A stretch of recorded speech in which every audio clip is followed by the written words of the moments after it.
আসসালামু আলাইকুম। নরসিংদী জেলার শিবপুর উপজেলার চাঁদপাশা গ্রাম থেকে পুঠিবাজার পর্যন্ত এই রাস্তাটি অনেক ভালো লাগে আমার কাছে। আপনারা যারা এই রাস্তা দিয়ে যাতায়াত করেন, জানি না আপনাদের কাছে কিরকম লাগে। যদি ভালো লাগে তাহলে কমেন্টের মাধ্যমে জানিয়ে দিবেন। গ্রামের পরিবেশের জন্য এই রাস্তাটি আমার কাছে অনেক ভালো লাগে। গ্রামের প্রকৃতি এই রাস্তার চারপাশ ঘিরে রেখেছে।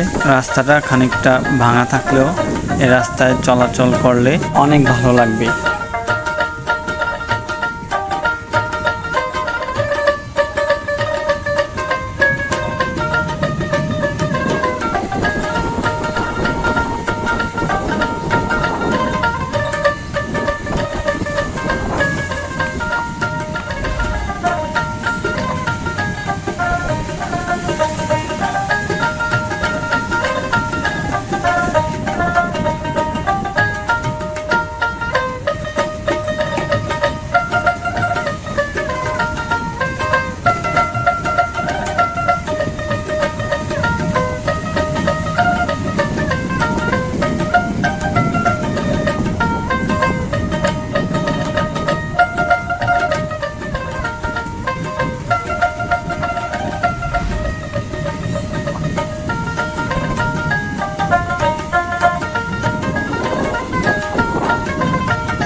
সামনের গ্রামের নাম ইটনা, নরসিংদী জেলার শিবপুর উপজেলার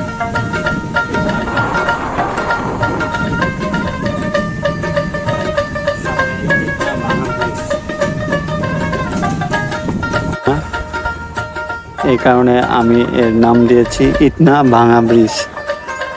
অনেক পুরাতন একটি ব্রিজ, এই ব্রিজটি ভাঙা আছে। আর সামনে আপনাদেরকে দেখায় অনেক সুন্দর একটি জায়গা। এই যে অনেক সুন্দর, এখানে আছে একটি তাল গাছ।